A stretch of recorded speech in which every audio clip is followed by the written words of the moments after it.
السلام علیکم ورحمۃ اللہ وبرکاتہ۔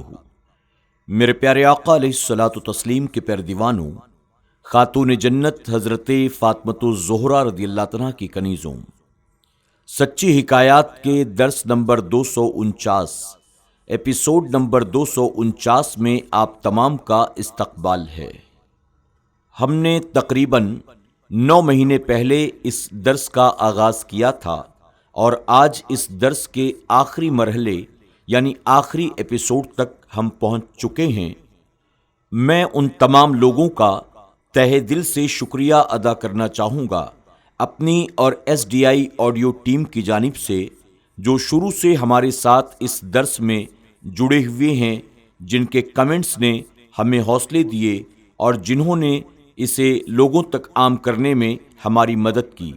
اللہ رب العزت کی بارگاہ میں دعا ہے، اللہ تبارک تعالیٰ آپ تمام کو دونوں جہان کی نعمتوں سے مالا مال فرمائے۔ آئیے آج کے درس کا یعنی اس آخری ایپیسوڈ کا آغاز ہدیہ درود و سلام سے کرتے ہیں۔ الصلاۃ والسلام علیک یا رسول اللہ، الصلاۃ والسلام علیک یا حبیب اللہ، الصلاۃ والسلام علیک یا نبی اللہ، وعلی آلک واصحابک یا نور اللہ، صلی اللہ تعالی علیہ وسلم۔ حکایت نمبر 841۔ فقیر۔ ایک فقیر مصر کی جامع مسجد کے دروازے پر بیٹھا بھیک مانگ رہا تھا۔ کچھ دولت مند لوگ ادھر سے گزرے، اس نے سوال کیا مگر کچھ نہ ملا۔ ان لوگوں میں سے ایک کی جیب سے ایک تھیلی نیچے گر گئی جس میں 500 دینار تھے۔ ان کے جانے کے بعد فقیر کی نظر پڑی، اس نے اٹھا کر وہ تھیلی اپنے پاس رکھ لی۔ اتنے میں تھیلی کا مالک آیا اور فقیر سے پوچھنے لگا، یہاں میری ایک تھیلی رہ گئی ہے، اس میں 500 دینار تھے، کیا تمہیں ملی؟ فقیر نے کہا، ہاں مجھے ملی ہے، اور پھر اس نے وہ پیش کر دی۔ وہ شخص بہت خوش ہوا اور کہنے لگا، میں 15 دینار تمہیں انعام کے طور پر دیتا ہوں۔ فقیر نے کہا، میں ہرگز نہ لوں گا، کیونکہ میں نے آپ سے ایک چیز بطور احسان کی مانگی تھی، لیکن اب اگر کچھ قبول کر لوں تو اس کے معنی ہے کہ دین دے کر دنیا لے لوں۔ سبق: پہلے زمانے کے مسلمان فقیر بھی دیانت دار تھے، دین کو دنیا پر ہر حال میں مقدم رکھتے تھے۔ آج کل کے اکثر امیر بھی اس وصف سے خالی ہیں۔ حکایت نمبر 842۔ ہمت و محنت۔ ایک سوداگر بغرض تجارت گھر سے نکلا۔ راستے میں ایک جنگل پڑا۔ اس نے دیکھا کہ ایک اپاہج لومڑی ہے جس کے ہاتھ پیر بالکل نہیں ہیں، ویسے اچھی خاصی موٹی تازی ہے۔ سوداگر نے خیال کیا کہ یہ تو چلنے پھرنے سے معذور ہے، پھر یہ کھاتی کہاں سے ہے؟ اتنے میں اس نے دیکھا کہ ایک شیر جنگل سے گائے کا شکار کر کے اسی طرف آ رہا ہے۔ یہ ڈر کے مارے ایک پیڑ پر چڑھ کر بیٹھ گیا۔ شیر لومڑی کے قریب ہی بیٹھ کر وہ گائے کھانے لگا۔ کھا پی کر باقی گائے وہیں چھوڑ کر وہ چلا گیا۔ لومڑی نے اپنی جگہ سے کھسکنا شروع کیا۔ آہستہ آہستہ اس گائے کی طرف بڑھی اور شیر کی پس خوردہ گائے سے اپنا پیٹ بھر لیا۔ سوداگر نے یہ ماجرا دیکھ کر سوچا، خدا تعالیٰ جب اس قسم کی اپاہج لومڑی کو بیٹھے بٹھائے رزق دیتا ہے تو پھر مجھے گھر سے نکل کر دور دراز اس طرح رزق کے لیے بھٹکنے کی کیا ضرورت ہے؟ میں بھی گھر بیٹھتا ہوں۔ یہ سوچ کر پھر واپس گھر چلا آیا اور بیکار گھر بیٹھ گیا۔ کئی دن گزر گئے مگر آمدنی کی کوئی صورت نظر نہ آئی۔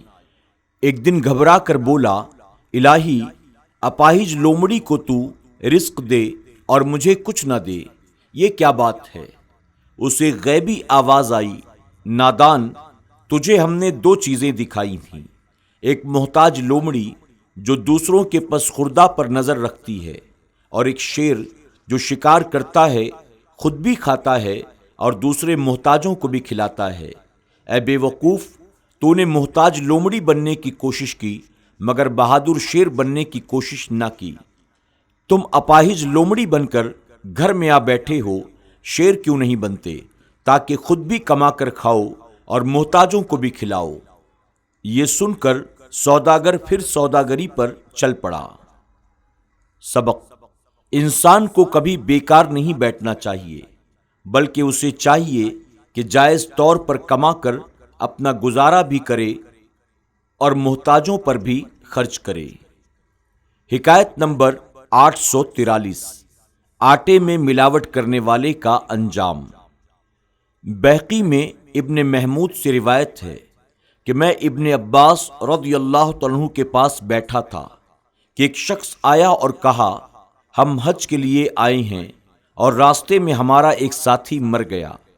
ہم نے اس کے لیے قبر کھودی تو لحد میں ایک مہیب کالا سانپ بیٹھا نظر آیا۔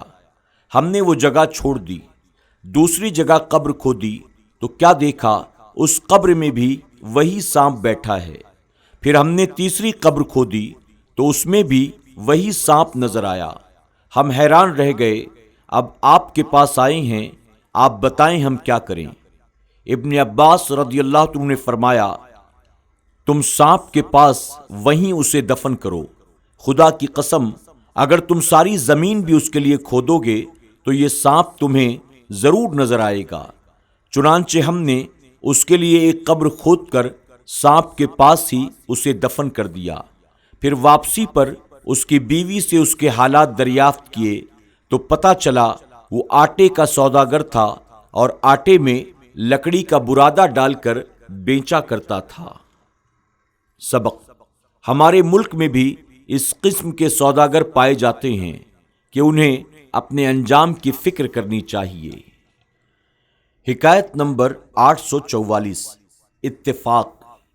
ایک باغ میں 3 آدمی گھس کر پھل توڑ کر کھانے لگے۔ باغبان کو جب پتہ چلا تو وہ آ گیا۔ اس نے ان تینوں کو غور سے دیکھا تو ایک حاکم شہر کا لڑکا تھا، ایک قاضی شہر کا لڑکا تھا اور تیسرا ایک کاریگر مستری کا لڑکا۔ باغبان نے سوچا کہ میں اکیلا ہوں اور یہ 3 ہیں، ان سے مقابلہ کسی حکمت سے کرنا چاہیے۔ چنانچہ پہلے تو مستری کے لڑکے سے کہا، مرحبا، میرے نصیب جاگ اٹھے کہ آپ میرے باغ میں تشریف لائے۔ جائیے، کمرے سے کرسی لے آئیے، آرام سے بیٹھ کر پھل کھائیے۔ مستری کا لڑکا کرسی لینے کے لیے گیا تو باغبان نے ان دونوں لڑکوں سے کہا، جناب، آپ دونوں کا تو حق ہے کہ میرے باغ کا پھل کھائیں، ایک حاکم اور دوسرا قاضی، مگر یہ دنیا دار مستری کون ہوتا ہے جو آپ سے برابری کرے؟ آپ دونوں شوق سے مہینے بھر یہیں رہیے، مگر اس کی تو میں مرمت کر کے رہوں گا۔ اس طرح ان دونوں کی طرف کر کے مستری صاحب کے پیچھے گیا اور کمرے میں جا کر اسے خوب مارا اور بے ہوش کر دیا۔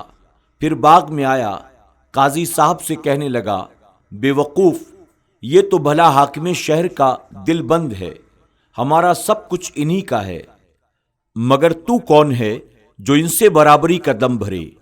پھر اسے مارا اور گرا دیا۔ اب حاکم صاحب اکیلے رہ گئے۔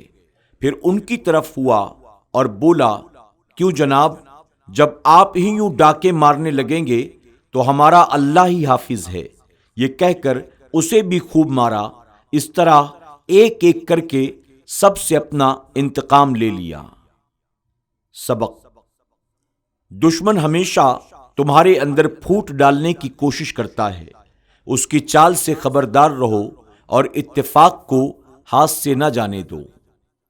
میرے پیارے آقا علیہ الصلوۃ والتسلیم کے پیارے دیوانوں، خاتون جنت حضرت فاطمۃ الزہرا رضی اللہ عنہا کی کنیزوں، حکایت نمبر 844 کے ساتھ درس نمبر 249 کا اختتام ہوتا ہے اور یہیں سے سچی حکایت کے درس کا سلسلہ مکمل ہوا۔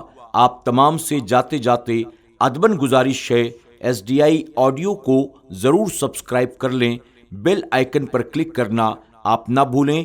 انشاءاللہ ہم بہت جلد ایک نئی کتاب کے درس کے ساتھ پھر آپ کی خدمت میں حاضر ہوں گے۔ تب تک کے لیے اپنا خیال رکھیں، اپنی دعاؤں میں فقیر محمد صادق رضوی کو اور ہماری پوری ٹیم کو ضرور یاد رکھیں۔ السلام علیکم ورحمۃ اللہ وبرکاتہ۔ یوٹیوب پر ہمارے SDI آڈیو چینل کو ابھی سبسکرائب کریں، سچی حکایات کے تمام ایپیسوڈز کو سنیں اور نئے ایپیسوڈز کی نوٹیفیکیشن کے لیے بیل آئکن پر کلک کرنا نہ بھولیں۔ لائک کریں، سبحان اللہ، الحمدللہ کے ذریعے کمنٹ کریں اور اس کاری خیر کا حصہ بننے کے لیے ان حکایات کو زیادہ سے زیادہ اپنے دوست احباب اور رشتہ داروں کے ساتھ شیئر بھی ضرور کریں۔